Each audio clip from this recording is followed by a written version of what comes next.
What is going on, YouTube? Welcome back to another video, and in today's video we are going over the Cryptids of Montana. Now, I found kind of a short article, but it looks like there's some long stories, so this will be kind of fun.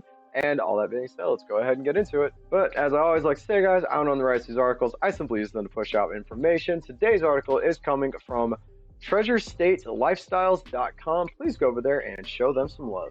Montana's monster sightings. Shunka Warakin. Meet Shunka Warakin. The beast is difficult to pronounce as it is to find. It's fitting that the creature's name should be a mouthful because according to Native American legend, Shunka Warakin would sneak into tribal camps to gobble up dogs.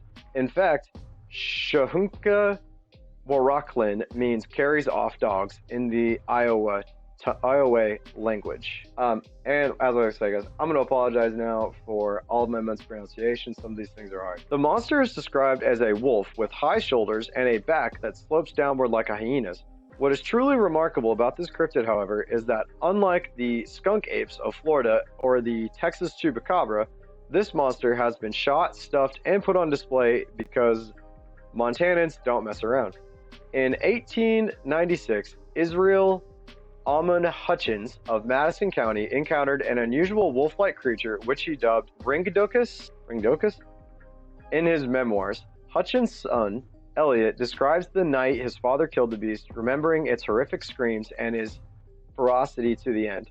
The monster exerted his very last strength to reach any one of us. A simple rifle bullet ended the Shunka Warakin's life. Hutchins Sr., like any proud monster slayer, sent the remains to local taxidermists. The trophy was put on display just across the Idaho border, where it remained for nearly a century. In the 1980s, the remains went missing, but were eventually tracked down and returned to Montana by Hutchins' grandson, Jack Kirby, in 2007. In the years since Hutchins slayed the creature, there have been reports of similar wolf-like animals in the West and Midwest. In fact, from 2005 to 2006, the deaths of more than 120 Montana livestock were attributed to an animal dubbed the Creature of Macomb County. On November 2nd, 2006, its rampage was brought to an end by Wildlife Services. The animal's characteristics initially puzzled wildlife officials, with the head of the Montana Fish, Wildlife, and Parks Wolf Program stating, "Frankly, it has mixed characteristics." DNA test confirmed that the Creature of Macomb County was a domestic wolf that had been turned loose. Madison County taxidermist Shunka Warakin, on the other hand, has never undergone DNA testing. According to Kirby, preserving the mystery might be more important than solving it. In a 2007 interview, he responded to the issue rhetorically, "Do we want to know?" Yes. Yes, I do want to know. I would really like to know what his was. My guess would honestly be a wolf-dog hybrid or a coy wolf or something of that nature. Just maybe one that's like a little bit kind of deformed. But it looks like the one that was attacking recently, they definitely did DNA. It was just a domesticated wolf that had managed to escape. So why someone would want to domesticate a wolf, I have no idea. Honestly, it's a horrible idea, and you should never do it. Even hybrid wolves, I believe, are illegal in a lot of states. So there's also that. But yeah, anyway, that's an interesting one. Flathead Lake Monster. Lake monsters are a dime a dozen in this country. Nebraska has the Akali Lake Monster. New York has Crispy and Champ.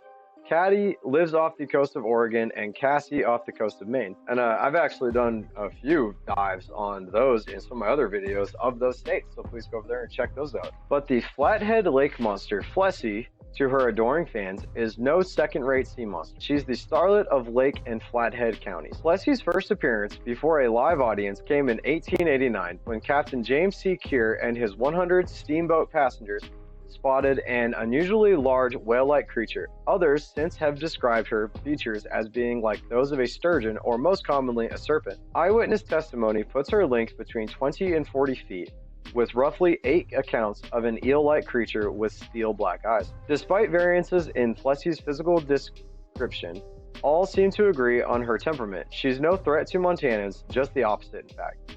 A 2017 newspaper article titled "Lake Creature Saves Tot's Life" gained national attention for describing Flessie's supposed rescue of a 3-year-old boy.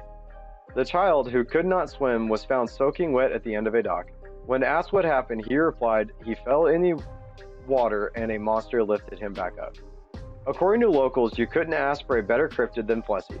There are murals and statues in her honor. The Cove of Polson has an 18-inch pizza named after her. She even has her own line of hard-crafted gourmet sodas. Though her stardom is well-deserved, she hasn't let it go to her head. She's still as shy as ever, making an appearance only a couple times a year. I honestly don't know what that could be. I don't really know of anything in Montana that really, in lakes that get that big, that they could have attributed to it. So, I don't know. That was kind of an up there thing. And like I always say, water creatures are hard because you never quite know what's in the water. It could be a lot of misidentification. I don't know what saved the kid, but he was saved. So that's always a good thing. And yeah, I don't know. Why don't you guys let me know what you guys think of that one in the comments down below. And unsurprisingly, next on the list, we have Bigfoot. Bigfoot's cross-country adventures put even Forrest Gump to shame. According to the Bigfoot Researchers Organization, yes, really, Old Footsie has been spotted more than 5,300 times and in every state except Hawaii, as we've come to find out, but there have been a couple states that haven't really touched upon him.